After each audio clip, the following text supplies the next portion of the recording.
تمولته الملة انتين مش ما قلنا أنا نسا السلام عليكم وايكم كوي كمان سلام دايم كوي كوي يا تيمي ما أسيب إيه دابي كشوفين كجوال سلام دايم دي سلام جدان جدان دايم السلام عليكم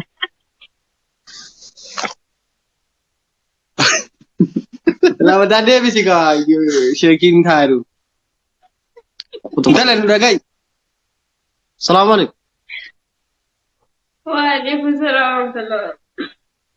كم جرتا الحمد لله كم وان در مدر اند سيسني غم دينجرا غم چونكي نفي تانو فبو آمين إن شاء الله الحمد لله كوي كوي امين توبة وفد مالي راندي مكان رابر توبة وفد توبة كمان. Foto. لا أدي توبة ميتي با Akanatin demo? لا ديبس ساما Toban kam toban. توبني إنجرو فاقو جرا إدي ما Fagojir. Wallahi jir. Wallahi fagojir. فاقو جرا bakka uffadhu isaamma deebisi uffadhu bakka rakkoo qabu deebisi isaamma maanguddoo si godha ol bareeda waan La. Halli namanni marata akkanatti bareeda. واي سينجت مالتي Waa والله si jettu wallahi. Isi jedhe warabba. سينجت إيو Narabus kayni. إيش Okay. ودو Kalas. Koi. ودو كذا Koi.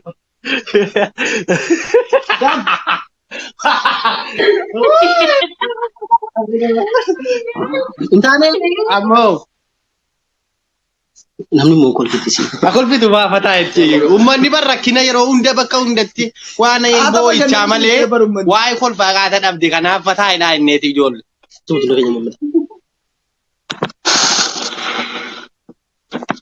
mulle dajin akon Aku wallahi marri manna dubbu bedaa Bukan ni kalau ni bareeda. maal jettu iddoo hundatti bakka boo'ichaa bakka gandummaa dhiiftanii fataa isin goon Fataida. du'aa godhu kennaa ati niyyaa toli gaamin jedhi Niyaatoni wallahi kenna na harsaa irta takkaasi. wallahi nu aarsaa itti warabba Wallahi. Ati bar nama gaariidha nama kabajamtuudha kabajaadha. harka ol fuudhu Koi. Amma kina na bedu fibra barne gaira. Salatu wassalamu ala Rasulillah sallallahu alaihi wasallam. Allahumma salli wa sallim ala sayyidina Muhammad. Kun fika. salaatu salaamee miti alhamdulillah salaatu Inno sakana agar kinisa. jira ko kama ada apa tiba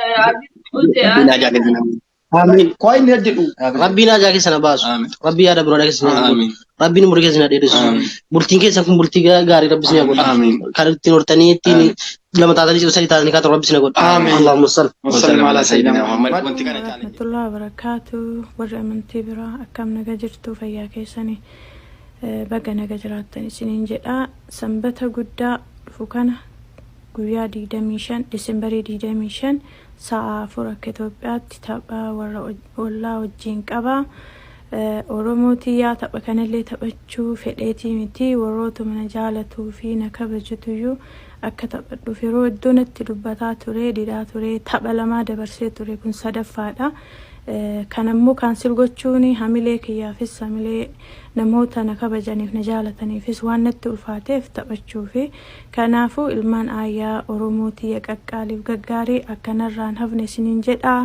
sanbata guddaa sa'a 4 halkan keessa akka Itoophiyaatti koottaa na bira dhaabbadha na jajjabeessaa isiniin jedha naga keessa naa jiraadha galatooma isin jaaladha Oromootii yaa na Waqtina Oromiyaa keessa kan wal waraanaa jiru Oromo. Ijoollee kaleessa bakka takka dhaabattee karaa juuttee dhagaa darbattee diina biyyaa baaftetu bakka lama ta'ee wal waraanaa jira.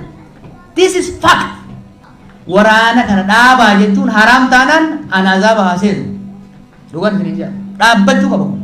Waraanni kun dhaabbachuun barbaachisaadha. Waraanni barbaachisaa.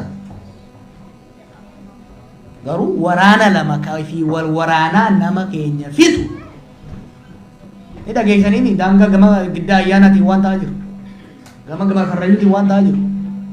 Maaliifi nuti biizii wal waraanutti